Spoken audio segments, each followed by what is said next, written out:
Hello friends, Radhe Radhe. Welcome to my new blog. कैसे हैं आप लोग?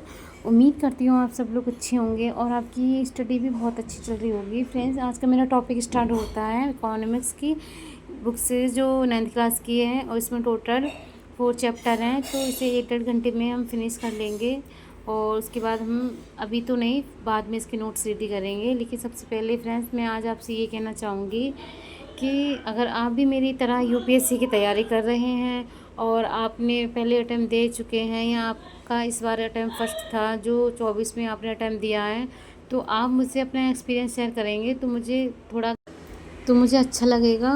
और आपकी क्या स्ट्रेटजी रही थी जब आपका प्री पास में आया था, तो आपने क्या क्या फ़ॉलो की, कौन कौन सी एनसीईआरटी पढ़ी थी, तो ये सारी चीज़ें आप मुझे शेयर करेंगे या कमेंट करके बताएंगे तो फ्रेंड्स मुझे बहुत अच्छा लगेगा। मैं बस आपसे ये कहना चाहूँगी कि देखो, अगर दो लोगों के रास्ते अगर सेम हों तो एक दूसरे का सपोर्ट करना चाहिए। आप भी, आपकी क्या स्ट्रेटजी है, आप क्या क्या फॉलो करते हैं, और आपने जो अटेम्प्ट दिया है उसमें आपको कितनी प्रॉब्लम आई, या आपका अटेम्प्ट मतलब आपने कैसा पेपर किया था, तो ये सारी चीज़ें आप मुझसे शेयर करेंगे तो अच्छा लगेगा फ्रेंड।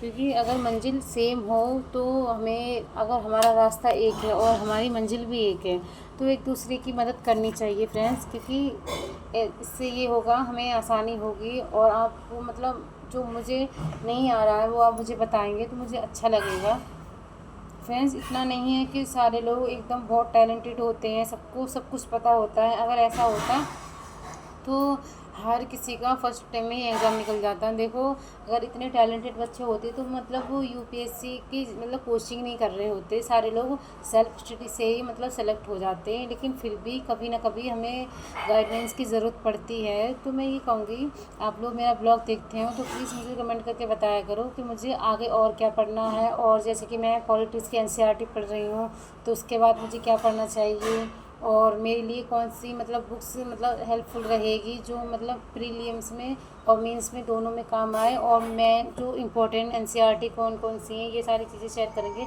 वैसे मुझे पता है, लेकिन आपका एक्सपीरियंस है तो आप अपना एक्सपीरियंस शेयर करेंगे तो मुझे अच्छा लगेगा और मोटिवेशन फील भी होगा।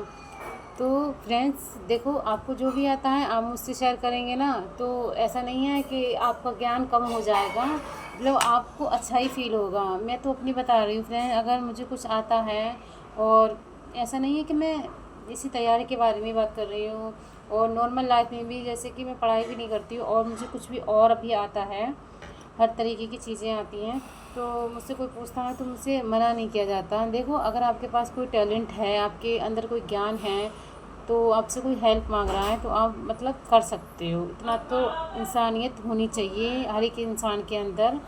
और आप अपनी लाइफ में चाहे कितने भी पॉपुलर हो जाओ, चाहे आप जो भी आप कर रहे हैं आपका उसमें सिलेक्शन हो जाए, लेकिन कभी ये मत भूलना फ्रेंड्स, जो आपके बुरे वक्त में आपके साथ जो खड़े थे, आप उन्हें कभी छोड़ना मत। क्योंकि आपके पास जब कुछ भी नहीं था ना, तो वो आपके सपोर्ट में थे, और आपके पास सब कुछ है और आप उन्हें छोड़ रहे हो जो आपके पास ना होने पर वो आपको सपोर्ट कर रहे थे, तो ये तो बहुत गलत होगा। इंसान के अंदर इंसान होना ज़रूरी नहीं होता कि आप एक इंसान हो, इंसान के अंदर ये इंसानियत होनी भी ज़रूरी होती है, जो हर किसी के अंदर नहीं होती है। आज की दुनिया में अगर फ्रेंड्स देखा जाए तो आप सब भी जानते होंगे, अगर किसी के पास चंद पैसे आ जाते हैं तो लोग अपना एटीट्यूड इतना ओवर कर लेते हैं कि सामने वाला इंसान आपके साथ कब था, उसने आपको कैसे सपोर्ट किया, ये सारी चीज़ें वो भूल जाते हैं। बस वो ये सोचते हैं कि अब मैं हूँ तो मेरे बराबर तो कोई है नहीं और मुझसे कोई अटक नहीं सकता। ये सारे थॉट उनके अंदर आ जाते हैं। लेकिन जो लोग मेहनत से करते हैं ना अपनी ज़िंदगी में कामयाबी हासिल, उन लोगों के अंदर कभी एटीट्यूड नहीं आता है फ्रेंड्स। ये बात आप लिख के ले लो। जो लोग संघर्ष करते हैं, कड़ी मेहनत करते हैं, दिन रात एक कर देते हैं, तो उन्होंने अपने सुख चैन सब गंवा दिया था इस यहाँ तक पहुँचने में। वो लोग कभी उन्हें इस चीज़ का घमंड नहीं होगा कि हाँ मेरे पास इतनी हैवी पोस्ट है, या मैं इस पोस्ट पे आ गया हूँ, जो मेरा सपना था जिलाधिकारी बनने का वो मेरा पूरा हो गया है। तो अपना टाइम वेस्ट इस चीज़ में करते हैं ना कि उन्हें फेस्टिवल एंजॉय करनी है, शादी एंजॉय करनी है, उन्हें खुशी मिलेगी। लेकिन रियल खुशी तो जब होगी जब आपका लक्ष्य पूरा हो जाएगा, जिस दिन देखो, मैं अपनी बता रही हूँ, औरों का तो मुझे नहीं पता, लेकिन मैं अभी इस टाइम में मेरे लिए कोई भी चीज़ मायने नहीं रखती है। चाहे कोई भी फेस्टिवल हो, मुझे इतनी खुशी नहीं होती है। हाँ, मान मान लिया नॉर्मल तो हो ही जाते हैं, जैसे कि हाँ आज दीपावली है, रक्षाबंधन है या रक्षाबंधन आ रहे हैं, वो इन सारी चीज़ों की खुशी अब तो बिल्कुल है ही नहीं, क्योंकि अब तो ज़िंदगी में बस एक ही लक्ष्य है। जिस दिन ये पूरा हो जाएगा उस दिन इस दुनिया की मतलब मुझे सारी खुशियाँ मिल जाएंगी, और फिर तो आप सोच ही नहीं सकते, मेरी खुशी का ठिकाना नहीं रहेगा। आपकी खुशियाँ आपकी मेहनत पे अभी डिपेंड है। अगर आप जितनी मेहनत कर लेंगे, आप उतनी ज़्यादा खुशियाँ अपनी लाइफ में लेके आ सकते हैं, लेकिन ये सब पॉसिबल होगा आपकी मेहनत पर। आप मेहनत करेंगे तब। अगर आप ये सोच रहे हैं कि आपको थाली में पड़ोस से कोई लड्डू देगा, तो ये तो नहीं हो सकता। देखो, आप अगर इतनी बड़ी एग्ज़ाम की तैयारी कर रहे हैं, तो आप ये अपेक्षा मत रखो किसी से कि आपको आपको देखें, या आप सुंदर हैं, सुंदरता को देख के कोई आपको सेलेक्ट कर देगा। यहाँ सिर्फ टैलेंट का ही काम है, और टैलेंट अगर आपके अंदर है और आप अगर इस एग्ज़ाम को क्लियर कर सकते हैं, तभी आप इस फील्ड में आओगे। और जो भी आपका ड्रीम है, आईएएस बनने का, आईपीएस बनने का, आईआरएस बनने का, वो पूरा हो पाएगा। देखो, बड़े सपने, छोटे सपने तो सब देखते हैं कि हमें कुछ भी बनना है, लेकिन अगर देखना ही है तो ज़िंदगी में कुछ ऐसा बड़ा सपना देखो जिसे पूरा करने के लिए आपके पसीने छूट जाएं। जो लोग भी देखें ना कि इतना बड़ा सपना, ये तो मतलब पॉसिबल नहीं है। जो लोगों को लगे ना कि आप नहीं कर सकते हो, तो वो बात आपके लिए चैलेंजेस हो सकती है, चैलेंज हो सकता है आपके लिए। तो आप उनको गलत साबित करके दिखाओ कि उन्हें उम्मीद नहीं थी ना आपसे कि आप इसे पूरा कर सकते हैं। आप अपनी नज़रों में, अपने आप में ये भरोसा रख लो कि हाँ, आपको पूरा करना है। कुछ लोग ये सोचते हैं, मुझसे कभी कोई मतलब, हाँ फिलहाल में मेरे पास कमेंट आया था कि या फिर यूपीएससी की तैयारी कर लो या फिर ब्लॉग बना लो, क्योंकि आज तक मैंने किसी को सेलेक्ट होते हुए नहीं देखा जो ब्लॉग बनाते हैं। मुझे कोई प्रॉब्लम नहीं है और मुझे इतना बुरा भी नहीं लगा। देखो, लोगों का हम मुंह बंद नहीं कर सकते हैं, ये बात सब जानते हैं, लेकिन मैंने अपने मन में क्या ठाना है इस चीज़ को सीख के।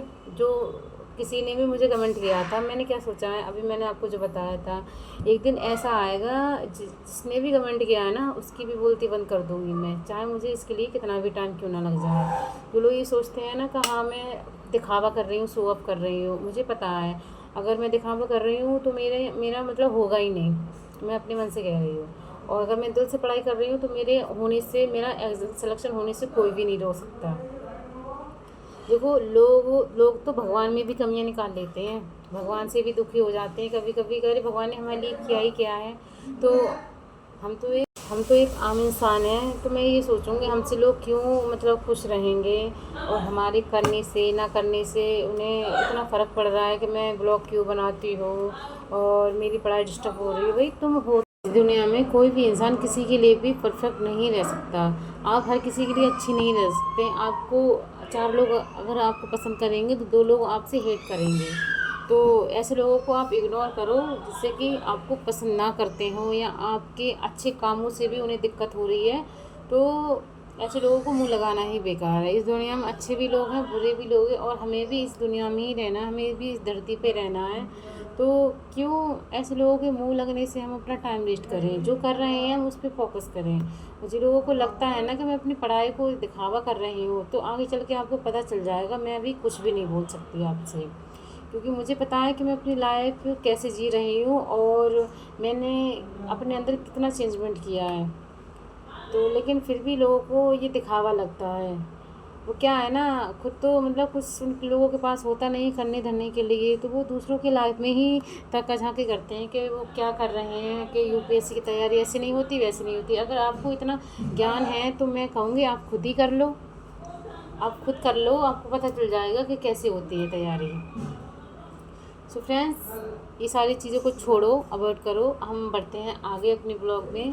फ्रेंड्स, आज का मेरा ब्लॉग अगर आपको बेकार लगा हो या मेरी बातों से हर्ट फील हुआ हो, तो मैं सॉरी बोल रही हूँ, लेकिन आपके लिए ये बातें नहीं थी। जो इस तरीके के थॉट रखते हैं अपने माइंड में, उनके लिए ये सारी चीज़ें थी, लेकिन आप लोगों के लिए नहीं थी। जो मेरे यूपीएससी के भाई बहन हैं वो तैयारी कर रहे हैं, तो मैं ये कहूँगी आपसे, जो मैंने स्टार्टिंग में बोला था कि आपने अगर इस बार एग्ज़ाम दिया है यूपीएससी का, तो आप मुझे अपना एक्सपीरियंस शेयर करें, मुझे अच्छा लगेगा और मुझे मोटिवेशन फील भी होगा। तो मुझे थोड़ा बहुत और भी ज़्यादा मतलब आपसे सीखने के लिए मिलेगा। आप मुझे कमेंट करके बता सकते हैं फ्रेंड्स कि मुझे और क्या क्या आगे अपनी स्ट्रेटजी में मतलब ऐड करना पड़ेगा।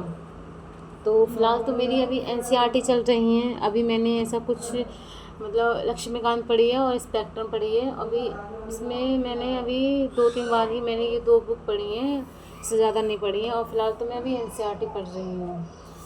तो कुछ मेरी एनसीईआरटी रह गई हैं, वो मैं कल या परसों लेके आऊँगी। और ये सारी जब एनसीईआरटी मेरी मतलब आ जाएंगी तो मैं इस पर ब्लॉग बनाऊँगी और आपको मतलब जो भी मतलब सही लगे कि हाँ मेरे लिए एनसीईआरटी कौन ज़्यादा मतलब इम्पोर्टेंट है, फिज़िक्स की मतलब सॉरी ज्योग्राफी की एंड पॉलिटी की, तो आप मुझे बता सकते हैं। आपको तो पता होगा, आप तैयारी कर रहे हैं। देखो, हमेशा अगर आप जैसे कि घर में भाई बहन होते हैं, अगर कोई तेज़ होता है पढ़ाई में तो वो अपने भाई की या बहन की हेल्प करता है। तो आप लोग भी मतलब ऐसे ही हम एक दूसरे की हेल्प करेंगे तो हमारा ये सफ़र है, ये यूपीएससी की जर्नी है, तो ये आसान हो जाएगी।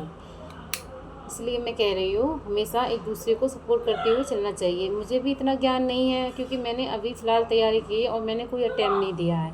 और अगर आपने अटैम्प्ट दिया होगा तो आपको मुझसे ज़्यादा ज्ञान होगा और आपने वो सारी चीज़ें पढ़ रखी होंगी जो अभी मैं पढ़ रही हूँ।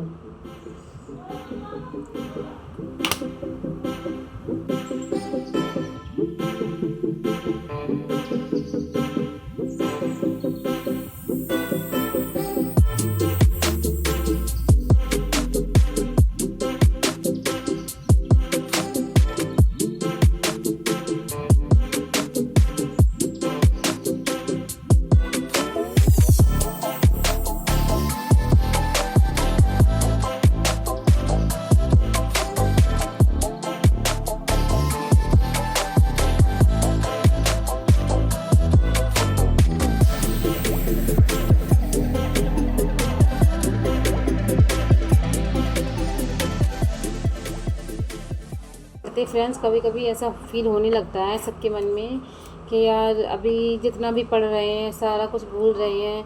तो मैं ये कहूँगी जितना हो सके आप रिवीजन करते हुए रहा करो। जो भी आप पढ़ रहे हैं उसका रिवीजन कर लिया करो, जिससे कि आप भूलो ना और आपको इस बात की टेंशन ना हो कि आपने जितना पढ़ा वो भूल गए।